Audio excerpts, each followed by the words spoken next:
وقالت اليهود ليست النصارى على شيء وقالت النصارى ليست اليهود على شيء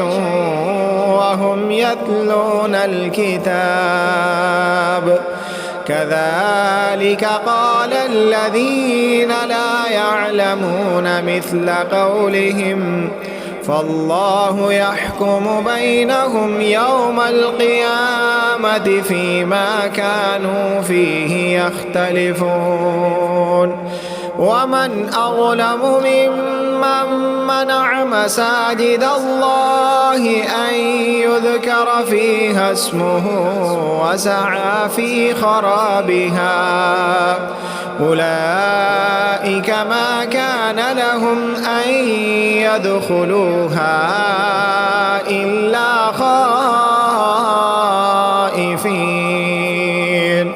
لهم في الدنيا خزي ولهم في الآخرة عذاب عظيم ولله المشرق والمغرب فأينما تولوا فثم وجه الله إن الله واسع عليم وقالوا اتخذ الله ولدا سبحانه بل له ما في السماوات والأرض كل له قانتون بديع السماوات والأرض وإذا قضى أمرا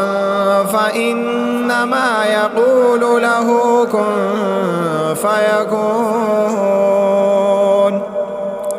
وقال الذين لا يعلمون لولا يكلمنا الله أو تأتينا آية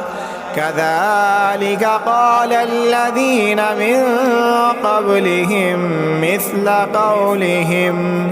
تشابهت قلوبهم قد بينا الآيات لقوم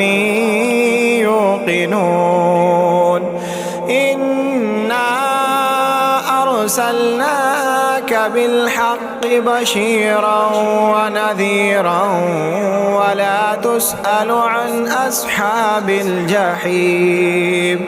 ولن ترضى عنك اليهود ولا النصارى حتى تتبع ملتهم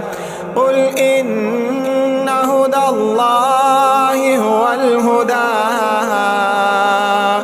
ولئن اتبعت أهواءهم بعد الذي جاءك من العلم ما لك من الله من ولي ولا نصير الذين آتيناهم الكتاب يتلونه حق تلاوته أولئك يؤمنون به ومن يكفر به فأولئك هم الخاسرون.